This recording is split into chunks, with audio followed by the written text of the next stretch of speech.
Les propongo hoy conversar sobre lo que hay detrás de las decisiones de un artista en relación a su carrera. ¿Qué variables aparecen ahí en función de cada proyecto, de cada decisión de a qué dedicarse? Especialmente con la persona con la que vamos a conversar, que ha tenido y tiene una carrera que ha ido desde lo artístico a la gestión en muchas oportunidades, casi como procesos tal vez simultáneos por momentos. Y detrás de todo eso, seguramente en cada decisión de hago tal cosa, asumo tal responsabilidad, decido hacer tal puesta, porque es un artista vinculado a las artes escénicas, hay una serie de variables puestas en juego sobre las que queremos conversar. Un detrás de la escena propuesto hoy diferente tal vez al que solemos compartir. Estamos con Marcelo Lacino para charlar sobre esas cuestiones. ¿Cómo estás, Marcelo? Muy bien, muy bien. Bienvenido a Estudio Barnó. Gracias, qué placer estar acá. Gracias por aceptar la invitación. Estás acá para compartir en unos minutos un taller sobre las bases del método. Así es. Pero queríamos conversar con vos, invitarte a este espacio en el que podemos reflexionar tal vez o pensarnos a partir de algunas preguntas sobre, en este caso puntual, qué hubo o qué hay detrás de cada decisión. Y empecemos de atrás para adelante. ¿Cómo no? ¿Cómo decidís o a partir de qué situaciones o de qué manera volvés a lo artístico? Como dicen algunos medios, vuelve a su faceta creativa.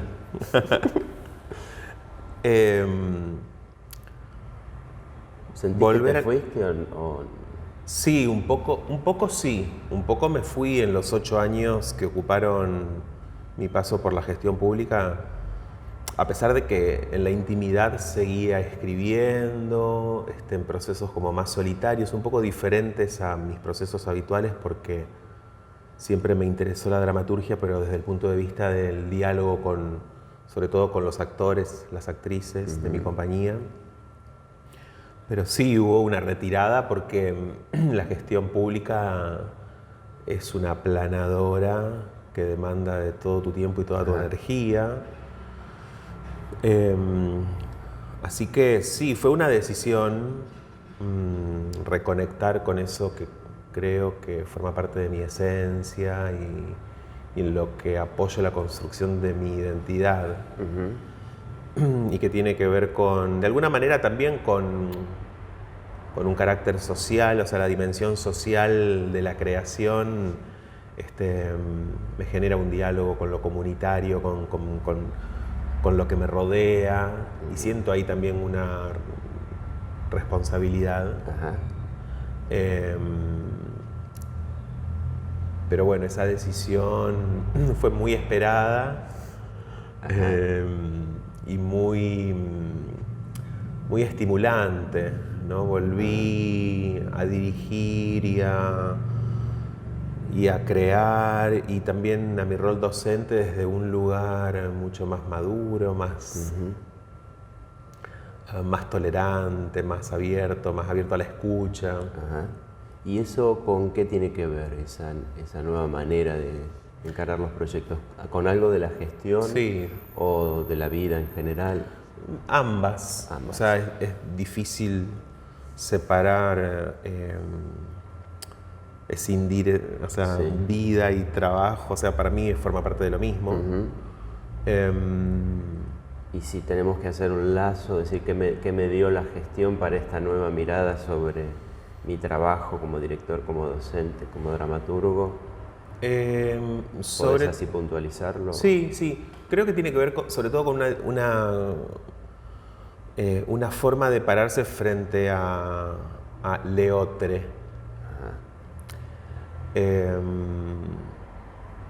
Yo soy de un carácter así como bastante impulsivo y me encanta estar en acción, ¿no? Y siendo joven, quizás ahora viéndolo en la distancia, había algunas cuestiones de aprendizajes sobre cómo vincularme con con los demás, que las pude madurar recién cuando tuve como sobre mis espaldas responsabilidades como muy importantes. Ya el Festival de Teatro en Rafael había sido una preparación para eso, porque claro, cuando estás un poco en el centro de la escena y teniendo la posibilidad de colaborar con colegas, hay que pararse desde un lugar de mucha honestidad, de mucha humildad y con una escucha muy abierta, ¿no? Porque uno sabe que cuando está ubicado en ese lugar que tiene que ver con lo público se va a ligar todas las trompadas, todas las caricias que nunca sabes si son reales o con algún interés. Entonces, eso demanda de un aprendizaje personal importante. Y yo pude transitar esos aprendizajes, me siento muy conforme con cómo los pude transitar. Y entonces ahora, en mi vínculo con mis pares en la escena o con mis pares en la clase, porque yo entiendo los espacios de aprendizaje de ese modo, estoy como mucho más atento, más permeable. ¿Y fue un volver a empezar esta vuelta en algún sentido? En algún sentido sí. Porque, a ver, esta vinculación con la creación desde el otro lado del mostrador, por el festival, por la Secretaría de Cultura en mi ciudad o por el instituto,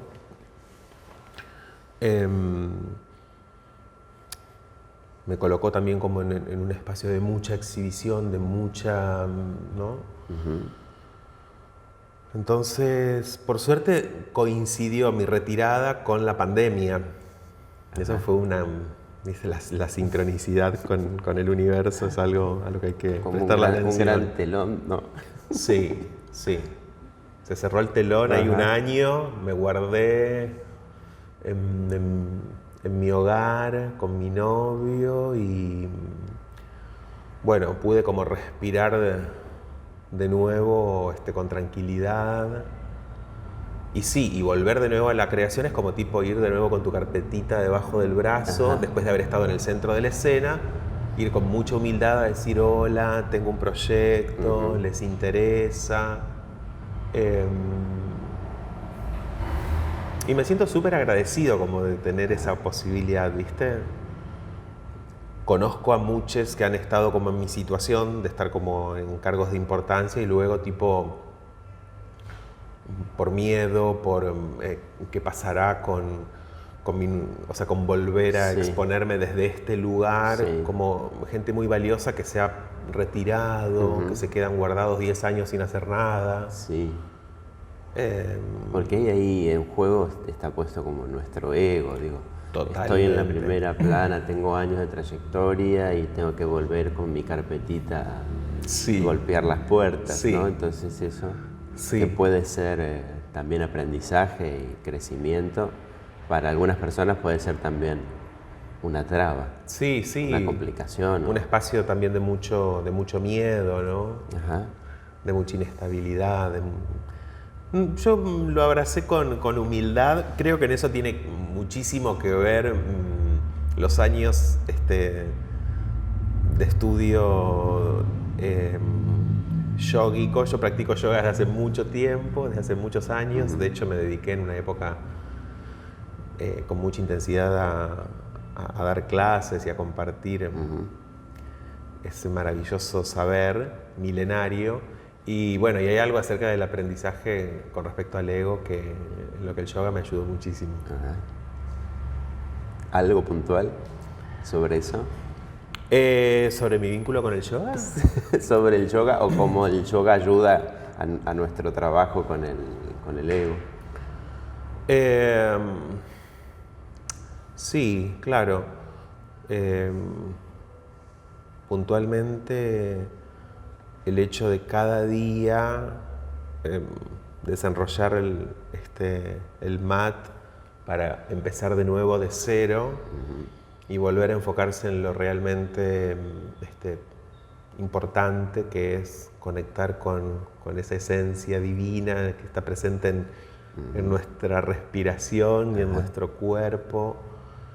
Es un ejercicio que luego después tiñe bastante todo lo demás, ¿no? Como, bueno, vamos de nuevo, como si fuera la primera vez. Claro. Y aunque no es la primera vez, porque hay una acumulación de experiencia y de saber, esa humildad con encararlo como cuando vas a tomar una clase como si fuera la primera, cuando vas a practicar como si fuera la única vez en la que lo vas a hacer. Bien, conecta con algo, me parece trascendente. Claro. Marcelo, ahora te invito a viajar un poco en el tiempo hacia atrás y preguntarte si podés precisar cuál es el primer momento en el que pasás a la gestión, o cuando sentís que estás yéndote tal vez de lo artístico, o de la docencia, o del armado de un espectáculo, o de la creatividad en general, para pasar de ese otro lado que es la gestión. Sí, bueno, no fue como tipo, ocurrió esto y todo cambió. Fue como muy gradual, fue como un proceso, un itinerario que se fue complejizando. Y sí, a ver, si hubo un antes y un después, tuvo que ver con mi designación como secretario de Cultura en Rafaela, porque eso sí ahí ya implicó que yo renuncie a la presidencia del Centro Cultural La Máscara, que es un espacio que yo creé de la nada junto con una comunidad muy hermosa de artistas que son mi familia. Pero bueno, ahí se presentó algo que tenía que ver con lo ético y lo simbólico también. Entonces, renunciar a ese espacio fue significativo. ¿Cómo fue? No, fue natural. O sea, tipo, chicos, me tengo que correr, tengo que dar un paso al costado, así que ¿Y espero la que el familia aprendizaje... qué dijo? Tuvimos unas tiranteses allí. Sobre todo porque yo venía liderando ese espacio desde hacía ya más de 20 años. Entonces ya había como una especie de confianza depositada en el rol que asumía cada quien conmigo a la cabeza, que desestabilizó un poco la estructura, pero para mí fue absolutamente saludable que eso ocurra. Me parece que en el ejercicio de cómo vincularnos comunitariamente seguimos repitiendo modelos absolutamente patriarcales que se reflejan desde la política, bueno, en todo lo que tiene que ver con lo institucional. Pareciera que siempre, si no hay un padre que es el líder absoluto, no sé, no pienso funcionamos. desde el peronismo, o sea, ¿no? Como... Bueno, más allá de la Argentina también. Sí, claro, pero nuestra cultura está como súper arraigada esa idea del líder fuerte al que respondemos incondicionalmente. Y correrme, yo siempre intenté, con mis errores y mis aciertos, pero siempre intenté generar un espacio de diálogo y de construcción colectiva. Y eso hizo que cuando yo decidí apartarme, el proyecto siguiera como si no hubiera pasado nada. Claro. Y eso, más allá de que también fue un aprendizaje con mi ego, fue muy satisfactorio. O sea, me siento muy feliz de que me pude correr del Festival de Teatro de la ciudad, me pude correr del Centro Cultural La Máscara, me fui del Instituto Nacional del Teatro y el equipo que yo armé sigue trabajando completito ahí. Entonces, bueno, ahí entra también un poquito en juego el ego, ¿eh? O sea, yo digo, qué buenos equipos que armé. Claro. Pero, volviendo a tu pregunta, en mi familia de La Máscara sí generó un poco esa sorpresa de cómo nos acomodamos ahora. Lo bueno es que durante los 4 años en los que yo fui secretario de Cultura en la ciudad, seguía estando presente. O sea, yo iba a la máscara como siempre. No trabajaba en el equipo ni en la toma de decisiones, pero yo seguía estando físicamente ahí, Sí. ¿no? En cada Sí. función. ¿Y podías asesorarlos o acompañarlos desde un lugar como Sí. de consulta? Sí, pero siempre preferí como Que no no suceda. hacerlo. Ajá. De hecho, con Gustavo Mondino, que es el actual director de La Máscara y es el actual programador del Festival de Teatro de Rafaela, nos une un vínculo de muchísimos años, somos familia. Y yo trato como de, o sea, respondo a sus consultas o charlamos sobre algo que él propone, pero intento como no invadir ese espacio, porque entiendo también que es como muy frágil, ¿no? O sea, cuando alguien ejerció un lugar de poder durante 20 años, luego es como puede aparecer un gesto como de imposición o de Sí. con mucha facilidad.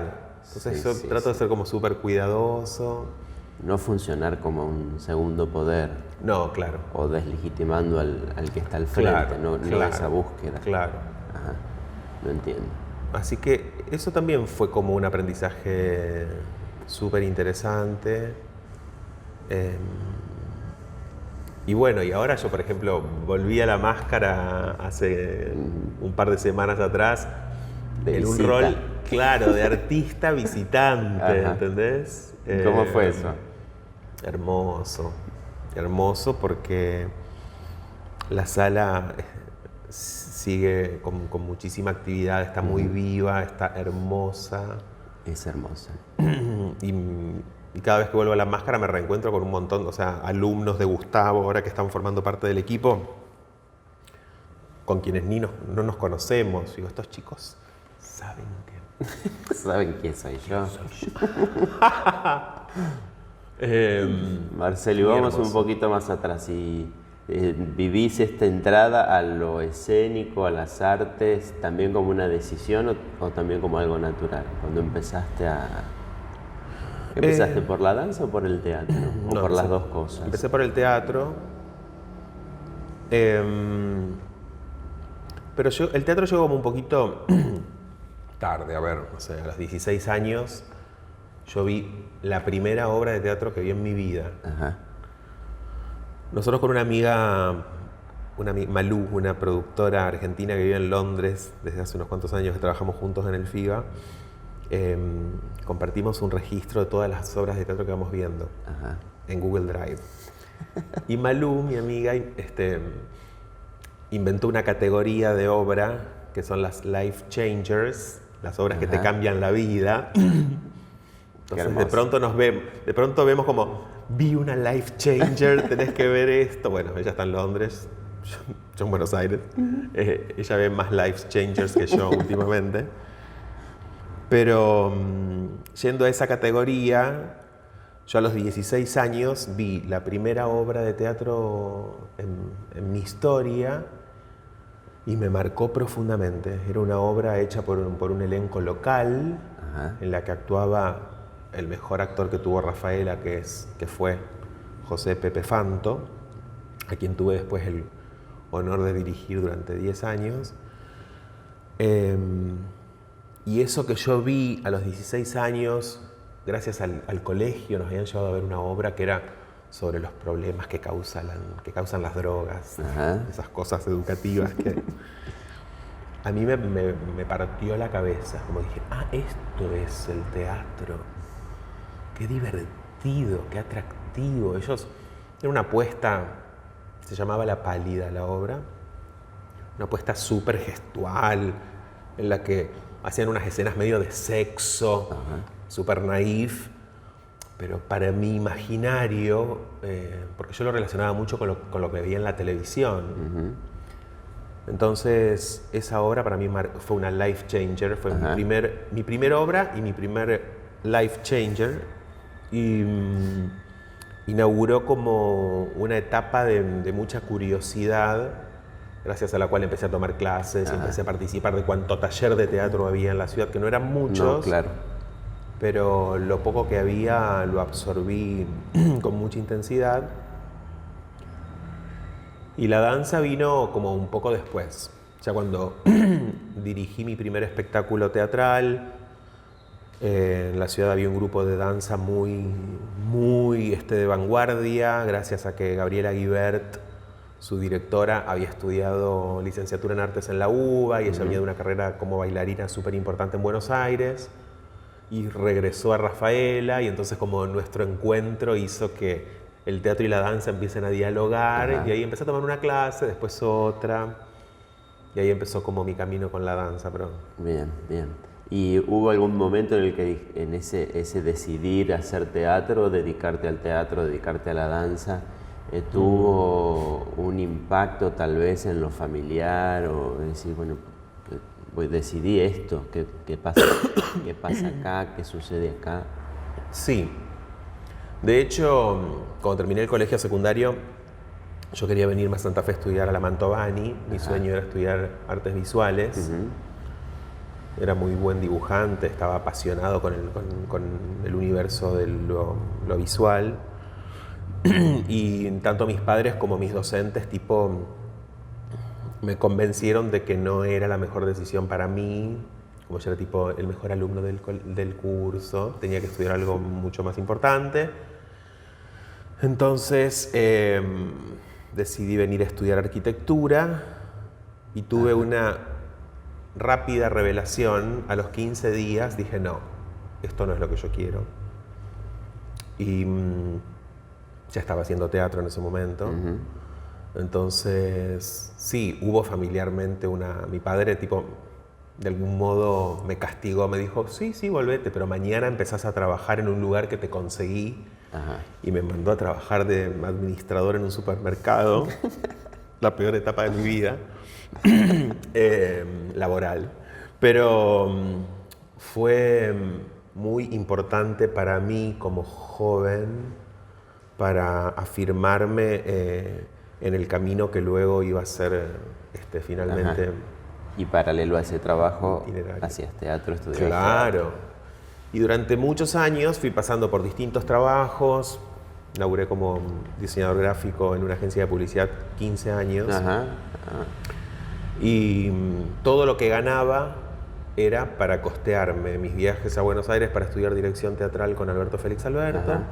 Y ahorrar para todo lo que tuviera que ver con el universo del teatro. Ajá. O para mis primeras puestas. Nosotros con nuestra compañía, yo te diría que durante más de 10 años todo lo que ganábamos con nuestro grupo lo invertíamos en nuestro grupo. No repartíamos en cooperativa un peso. Nada. Reinvertían. Sí. Reinvertían. Sí. ¿Y la decisión del espacio propio de la sala? Y eso fue un poco por necesidad. Una necesidad. Ajá. Sí, una necesidad que estoy volviendo a sentir ahora en Buenos Aires. Porque, bueno, en aquel momento en Rafaela había varias salas, como institucionalmente todas como con un perfil bastante hegemónico, digamos, donde no me sentía muy contenido. Y entonces como acceder a esos espacios siempre implicaba como amoldarse a un modo de producir, a un modo de abrir el espacio para trabajar, con el que no me sentí a gusto. Ajá. Y entonces el primer espacio que nosotros tuvimos fue por necesidad de encontrar un lugar donde dijéramos, che, a ver, este lugar es pequeño, no es el Teatro La Serre, que en mi ciudad era como tipo a donde uno aspiraba a actuar y donde siempre actuaba. Pero en esta casa, que fue una casa prestada los primeros 2 años, un amigo que estaba construyendo su casa y no la podía terminar me dijo, si me pagás los impuestos, usala. Ajá. Ahí existió el primer centro cultural La Máscara, que se llamaba La Máscara Espacio Cultural. Ajá. Y era un espacio donde, o sea, lo que ustedes pueden hacer en este espacio de ustedes, ¿no? Como darle una impronta, darle un perfil, recibir a la gente del modo en el que uno espera ser recibido, Sí, claro.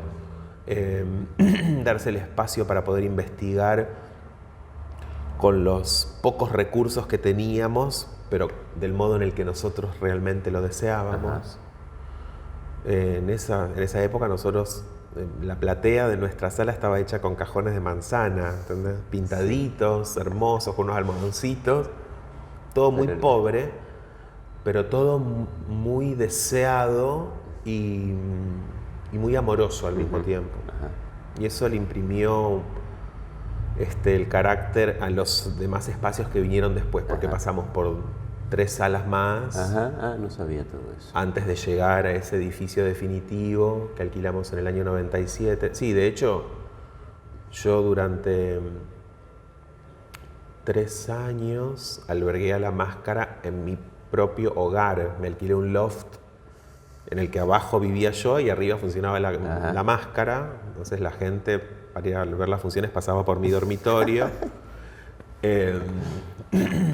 Bueno, esas Hasta situaciones que ocurren. perdón. No pasa nada. Hasta que Marcelo, sí. ¿y ahora estás por decidir tener una sala en Buenos Aires? Estoy sintiendo... Leí como entre líneas. Estoy sintiendo nada, es esa falta de amorosidad, de cariño, ¿no? Como de sinergia, de empatía. La ciudad es muy salvaje, las salas están muy montadas en un modo de producir con el que no me siento ni cómodo ni identificado. Todo es una especie como de máquina de hacer chorizo, tipo, sí, nos encanta tu obra, te ofrecemos 4 funciones, podés entrar 45 minutos antes de la función para hacer tu montaje, desarmar en 30 minutos. Digo, es un ritmo muy salvaje que refuerza un cierto modo de producir, un cierto modo de encarar desde la dramaturgia hasta la puesta en escena, hasta la actuación. Sí, claro. Yo creo que el teatro argentino está en un momento muy complicado. Se está produciendo todo en una misma sintonía, repitiendo moldes que ya conocemos y que fueron exitosos hace rato. Y me pasa eso, como digo, ay, cómo me gustaría tener un espacio donde, viste, lo que les pasa a ustedes aquí, recibir a la gente como nosotros quisiéramos ser recibidos, dándonos el espacio para investigar, para... Como una mirada más desde el artista que desde la producción. Desde la producción, exacto. Sí, totalmente. Sí. O al menos que haya una posibilidad de negociación, de comprensión, ¿no? Sí, a ver, en ese sentido no quiero ser desagradecido porque yo tuve la fortuna ahora de trabajar. Estuve haciendo funciones en el Abasto Social Club con mis palabras y estoy haciendo funciones de La Tortuga en La Gloria Espacio Teatral, que fueron 2 espacios que elegimos justamente porque tenían ese carácter diferenciado, más amoroso, más preocupado por la creación. Pero claro, forman parte de un circuito en el que necesitan para sobrevivir también programar muchas cosas, una detrás de la otra. Entonces, entiendo que esa negociación es parte de la supervivencia en este medio horroroso y en este momento salvaje. Usé la palabra salvaje ya no sé cuántas veces. Voy a tener que escribir algo sobre eso. Que nos toca vivir, pero bueno, me vuelve a aparecer como el deseo. Y si tuviera un lugarcito de nuevo con los cajones de manzana, ¿viste? Otro volver a empezar. Sí, con unos cuantos años arriba, con la experiencia ya de haber hecho unas Marcelo, última pregunta. ¿Qué ves cuando ves tu carrera? Todos estos años, estas decisiones que has tomado, estas vueltas a empezar, estos comienzos. Cuando empezábamos nuestra conversación y vos decías carrera, a mí es una palabra que no me gusta. Bueno.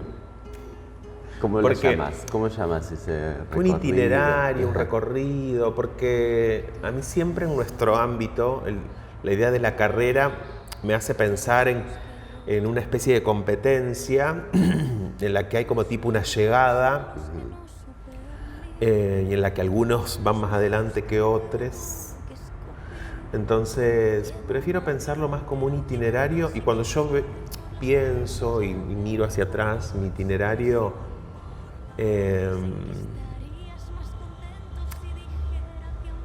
me encanta pensar como en lo que me queda por recorrer y qué aprendizajes voy a hacer. O sea, porque hay algo, como mencionábamos antes, acerca del ego, que es bastante tramposo, ¿viste? Como, ay, yo dirigí tantas obras y las presenté aquí y allá y podría hablar de mi carrera, como... Digo, le quiero dar valor al trabajo que generé, siempre con otros, no en forma solitaria, individual, siempre con otros. Y para mí siempre han sido instancias como de tratar de entender cómo vincularnos con quienes estamos ahí de forma más próxima, para intentar que la vida sea un poco más amable que lo que en realidad es, y que podamos hacer aprendizajes para ser un poquito menos horribles de lo que somos. Entonces, mi itinerario estuvo, por suerte, lleno de muchos aprendizajes, pero estoy como muy atento a ver cómo sigue la evolución de ese itinerario, de ese camino. No tengo un lugar a donde quiero llegar. No quiero triunfar dirigiendo en el Teatro San Martín. Muy bien, gracias. Gracias, no, gracias por la charla. Hermosa charla, gracias. Gracias. Es que mi ego se pensaba que vivir era romper todas las vallas del jardín.